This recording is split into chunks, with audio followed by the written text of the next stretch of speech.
Let me start off this by saying I kind of wish I saw this in a theater. Luckily enough, I wasn't as capable enough to go to one of these early screenings for it, but damn, it would have been good to see this with an audience. Hey, what's up, you guys? It's me, Derek the Review, back again with another video. So, we got our first official trailer for Wicked for Good.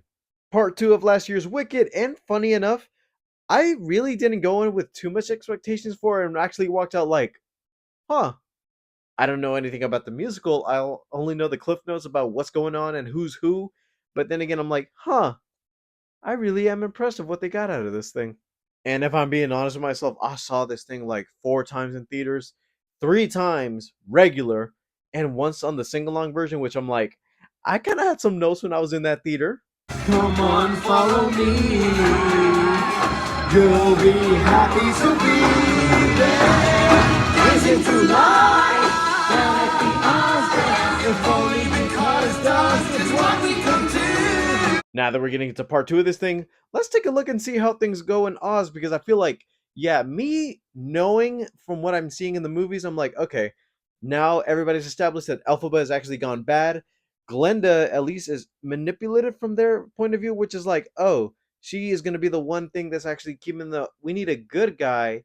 And now that we have Elphaba out there, the Wicked Witch as the identifier now, she's the villain. And also our Merry Band of Oz characters, which is like, I'm not going to spoil who's who or what's what, but let me just say, if you've seen The Wizard of Oz, you're going to see a lot of that story in this, since it is leading into that whole story right then and there. I'm really excited for the most part, since I didn't expect too much going into the first one. Since everybody kept talking it up and hyping it up, I'm like, oh well, I already watched Gladiator first because I'm a guy, so let me just go into this with a friend. Let me see how things go, and walked out like, I kind of want to see how part 2 ends, because I feel like it ended off where it's the Empire Strikes Back moment, and I'm like, nah, I gotta see what happens next. So let's take a look at the trailer.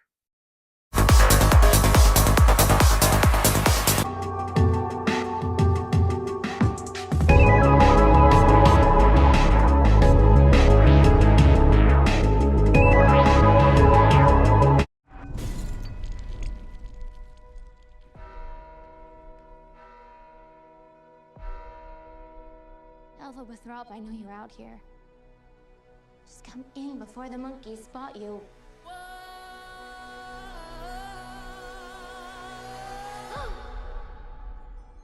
There's no going back. Old school look. This is between us, the Hmm. wizard, and I. Something about that sounded nice with the notes.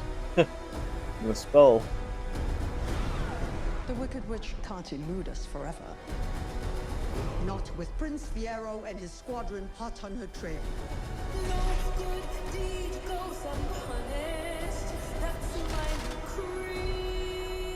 The wonderful Wizard of Oz.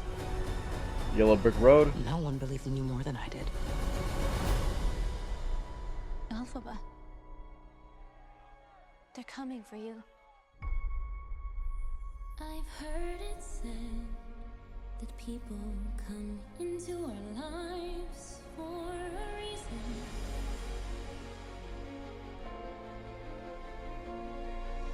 I know I'm who I am today because I knew you. Think of what we could do together. Like a comet pulled from orbit as it passes the sun. Like a seed dropped by a skybird. Dorothy. In a distant world. Toto. Who can say if I haven't changed?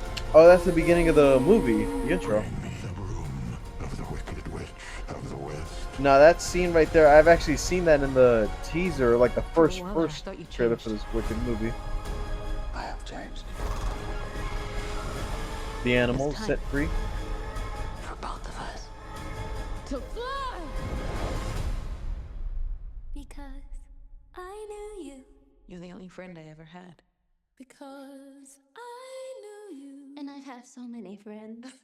I have been changed for good. But only one that mattered.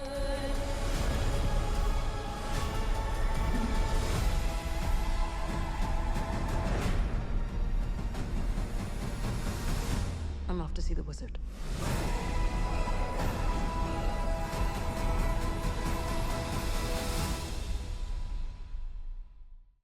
From the looks of this trailer, I'm actually kind of hyped in the fact that it's like everything you've seen in the first movie, which was just fun and celebratory, everything shifted from a light and fun texture to a dark and at least intense. Not intense in a way it was like, oh, this is scary, but it's more like, yeah, everything here is taken a bit more seriously as it was in the first one. Like if you look at the color palettes and texture from the first movie, everything here seems a bit more muted, which I was like one of the complaints I had with Wicked Part 1 was the fact that everything looks a bit too bright, especially in daytime, even though I know that they filmed real sets and stuff where I feel like, yeah, everything's a little bit too bright for my taste. All the colors seem muted here, and all the environments and everything look better than before. And at least this trailer adds a little bit more of the original teaser because I remember when that Wicked teaser came on during the Super Bowl, which is like, okay, I remember this, this, and this.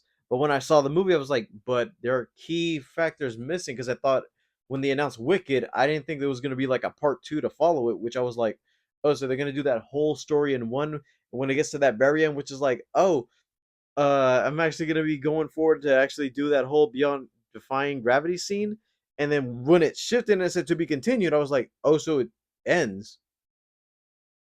So you tell me that everything else is just set up? We just had everything in the trailer, but it's not going to be here? No bullshit, but let me just say this. I already know that everybody was really dying for the soundtrack in the first movie, and I can just say for this one, I haven't listened to any of the music beforehand because I'm like, okay, I know the cliff notes of what's going on in the story, and especially what leads into what. But hearing the music in itself, and especially I think the one that's playing in the trailer is basically the title for it, For Good. It sounds nice, and I don't know if it's just me just listening to the soundtrack or at least remembering the songs, but I can just say Dancing Through Life was my personal favorite of the first one. I had a fun time watching it with my friends in the first one, but I don't know how it's going to be going into this one, knowing, yeah, all the fun and stuff that we already knew going into the movies, since I feel like they're not the ones to actually look forward into the story and see what happens. But me knowing, okay, this is this person is going to lead into this, and this is why Dorothy and all this stuff continued here. But if they're going to be doing that type of thing in the movie itself, I might as well just have them experience it because I feel like some of them, and especially when I noticed it in the first one when I watched it, a friend of mine, she didn't even know what was going on, what was going to lead into things until they revealed it. Like when Alphabet said that one little line and she let it loose, and she said to herself, "Oh, that's the Cowardly Lion." I was like, "Yeah, it is." She's like, "Oh my god, they're actually little teases of what's going to be leading into what is the Wizard of Oz." I just know parts of this movie is going to be reveal after reveal, but especially when we get to that near end and the whole story ends, it's going to be like, oh, we can watch Wicked Part 1, at least do a supercut of The Wizard of Oz and Wicked where you're like, oh, we're going to be following Dorothy, which I feel like Dorothy's not going to be playing a big role in this. I know it's going to lead into her story, but you got to remember, this is basically Glenda Elphaba's story, and it's basically going to be told through their eyes. All I can say is I'm excited for Part 2, and I just know, I don't even know when this trailer might have shown, because I don't even know, because today there's supposed to be like a re-release of Wicked with the trailer, but I'm not even sure if they showed it before the movie, or this thing where the whole movie plays, and I don't know if it's going to be this thing where after the movie ends, like you got to stay after the credits to watch the trailer, or they just watch the movie, it cuts black, you wait for, oh my guys, thank you guys for watching Wicked, and then they revealed the trailer last minute. It's already that late, and this movie's like almost 3 hours long. If these people had to wait 3 hours long for a trailer, I just gotta say they're dedicated as hell, because I've been to this movie 4 times. I would have went, but I got out at 5:30 from work, and that movie started at 6. I was not gonna make it to Paramus. All right, guys, thank you guys for watching. Don't forget to leave a like and subscribe. All my social media is down in the description below, and I'll see you guys next time. Bye, guys.